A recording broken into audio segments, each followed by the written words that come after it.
worked on the Diverting Hate report, where he artificially put Sandman and MTR on the #1 and 2 spot. This project was led by Caitlin Tierney, founder of Diverting Hate, and consulted on by Professor Jason Blazakis. An act of violent extremism. He's the director of the Center on Counterterrorism and was previously stationed in Kabul, Afghanistan.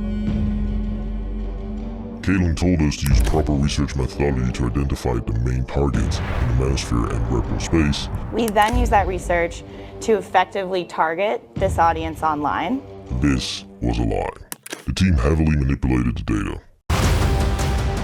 This is why I tell you guys so often that the most important decision that you will ever make in your life is who you choose to wake up next to. I had been convicted of manslaughter in the 1st degree. I had taken my then boyfriend's life. I love angry women because angry women are free. Of stabbing her boyfriend to death. Shooting her boyfriend dead in a jealous rage. Stabbing her ex-boyfriend more than a dozen times.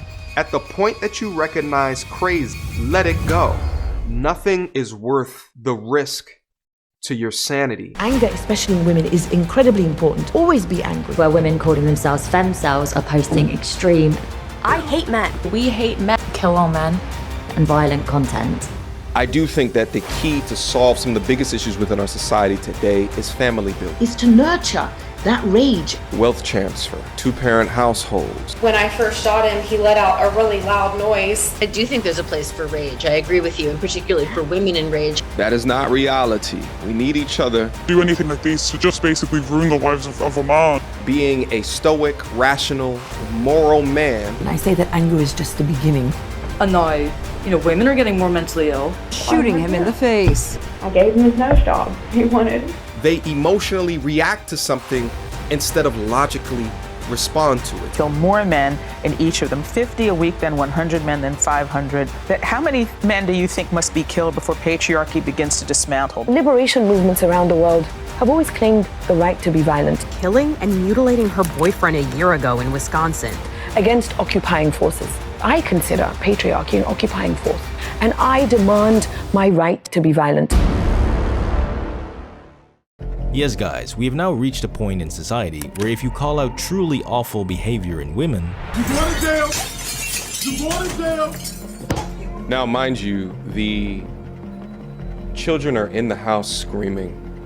You got to think about the pure insanity, the pure lack of emotional control. then you are classified as a raging misogynist. We work to divert men away from misogynistic rabbit holes online. The 13 of us were really passionate about early prevention. However, if you then combine that content with giving men advice on how to deal with real-world situations, As a man, the worst mistake that you can make in the West today is having kids with the wrong woman. But the fact of the matter is that men are more likely to die early, get hurt on the job, or work themselves to death. At least 74 people have died in the Bakken oil fields. Ask Kim where everybody's at and how many are there, and he just says, Dirt Man's dead, the Dirt Man's dead. One of the best lessons that I have learned over the past several months as I have experienced considerable hardship within my life is the benefits of balance. then clearly you are a dangerous male supremacist and they will link you to domestic terrorism. Misogyny is actually a gateway to other forms of extremism. The broad issue of domestic terrorism or countering terrorism away. Yep, she actually used those words. It's completely insane. Please drop a like on the video if you think that society hates men informing other men of hypocrisy and flaws in women, and comment down below what you think. Now this is Caitlin Tierney, and she's the driving force behind the Diverting Hate report that put Mediocre Tutorials and Reviews, Legion of Men, ARAKO TV, and a whole bunch of other creators on a male supremacy list, claiming that they are dangerous and destructive individuals. He ultimately landed on gender-based violence, misogyny as a link to violence, and then a deeper interest in the incel movement specifically. Now both MTR and Eben Preach talked about this on their platforms, but they only scratched the surface of this 55-page pile of garbage, since it goes way beyond what was mentioned in their original videos, and things are about to get absolutely crazy. I'm talking Pakistani terrorist network, data manipulation, extramarital affair, and sexual abuse. But before we get into all of that, let's back up a bit and talk about why the Real MTR is even being investigated like this in the first place.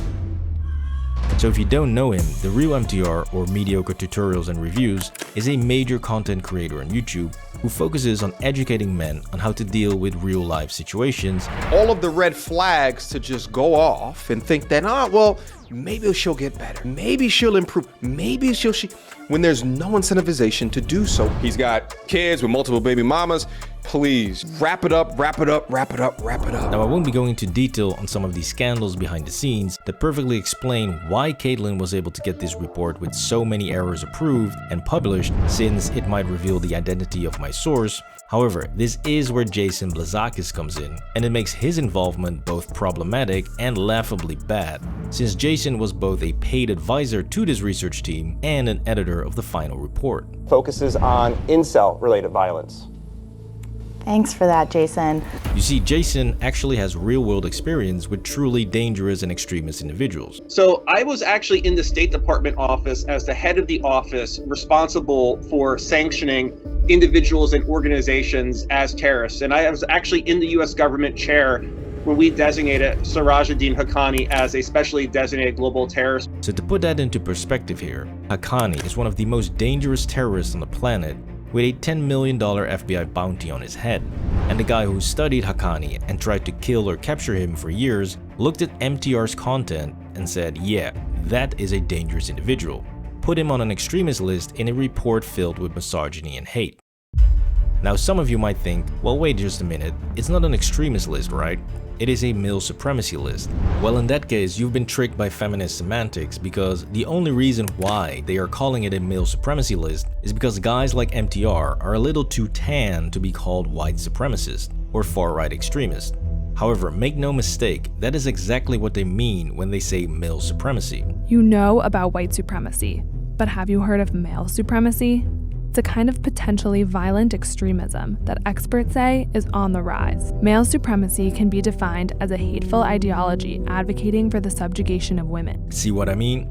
And this is how they try to use the game of degrees of separation to then link those creators like MTR to violent extremism in real life.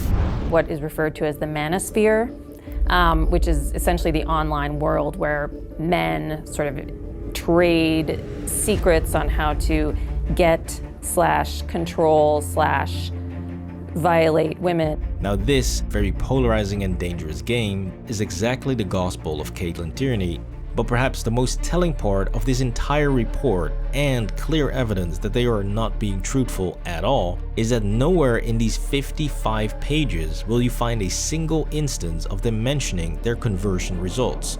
That is highly suspicious, because the whole point of their research was, as they say, divert men away from dangerous sources and towards healthier handpicked options that they control. Our strategy is to divert men, incel and incel adjacent audiences, away from misogynistic content online and towards community groups through advertising and partnership building. So then where is the data for this? How many men have they actually diverted? Why would you not mention this anywhere in the entire report when that is your main focus? Caitlyn even mentions this as being one of their key performance indicators, or KPIs, and she says that these KPIs are essential for their own research. They are essential for measuring success, and yet these KPIs are completely missing from the report. These women even believe that if you consume any conservative media or content tailored to men, that you have a mental health disorder. Observing the common rhetoric of Fox News or right-wing media, and that they're just sort of becoming these radicalized groups through what we identified as a lot of it being a lack of mental health resources. These women dismiss every valid criticism that men have on marriage, feminism, modern dating, and politics in general as just simple misogyny and far-right extremism, and it's why this entire 55-page report is filled with mistake after mistake after mistake, and it doesn't even adhere to basic reporting standards for scientific research. Here, on page 5, no caption and no number. Then again, on page number 10, no caption and no numbering for this table. Then following that, all of these images are missing proper captioning and numbering, until we get to page 29 with the first figure 1. But then on page 42, again we find figure 1. So which figure 1 are you referring to later in the report? This is why official captioning standards dictate the use of chapters and subchapters. Another thing that's standard for research reporting is citation lists. You need a proper APA citation list with names of the books, journals, or reports that you used with their page numbers and edition. This way, someone can quickly verify that your information is correct and from a credible source. But again, that is totally missing. Just like the dates of the websites that they accessed. Websites can be updated and changed all the time, which is why the dates are important for reproducing the research. Now, this all might seem trivial if you've never written a proper scientific report, but trust me, these are first-year mistakes and they are not tolerated at any proper master or PhD level. I studied at the Technical University in Delft and also at the Bocconi University in Milan, and this would have never been graded at both of these institutions. But the real problem here is that those things are only the beginning and it gets so much worse from here. Because if you look at the male supremacy list, two things stand out immediately. One, why are the most extreme creators on that list only scoring in the middle of the pack? This is like making a list of the worst Nazis and going 1 Goebbels, 2 Himmler, 3 Aretha Franklin, 4 Göring, 5 Pikachu, and 6 Hitler.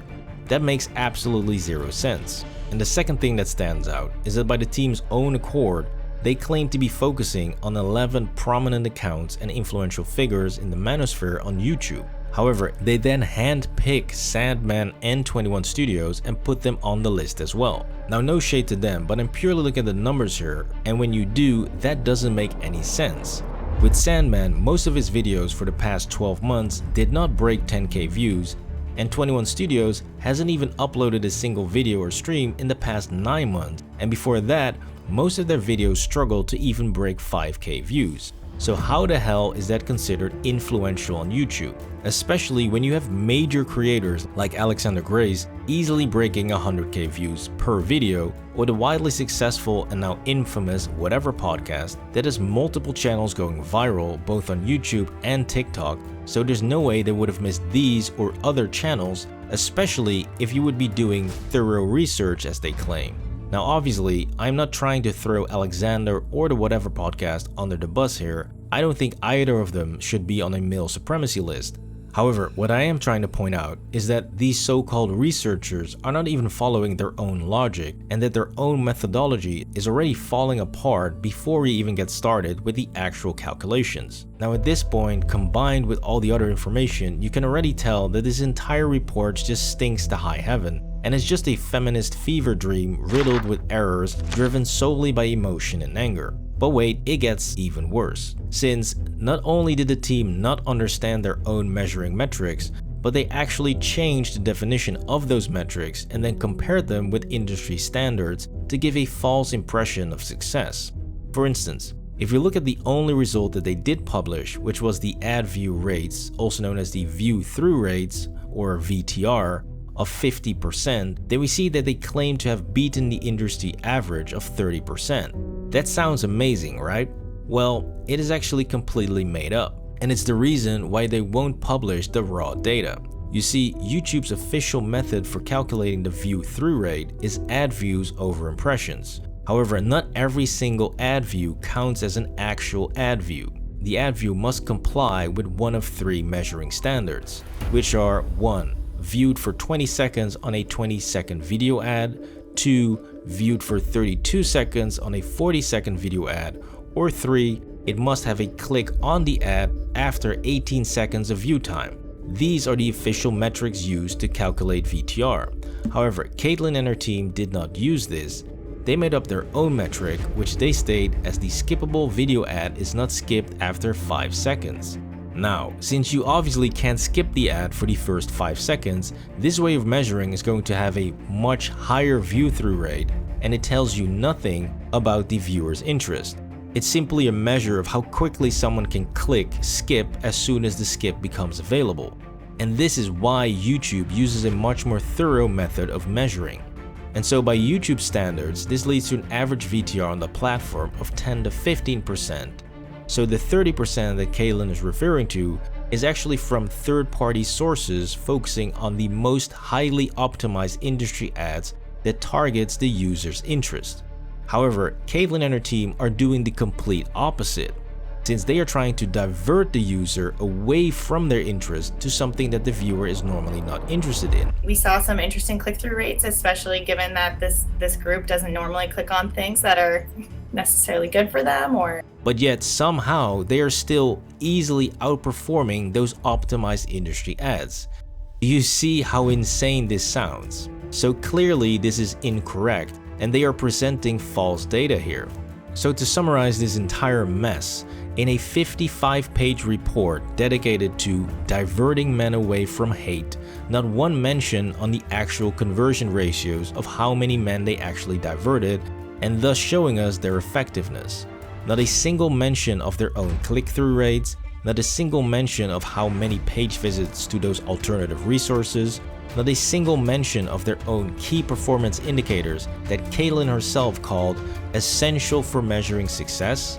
So when you put all of this together, it is complete insanity that Professor Jason Blazakis allowed such a garbage report to go ahead and be published, and it shows that the Middlebury Institute that produced these clowns is a complete joke of a university and a total waste of your $48,000 a year tuition.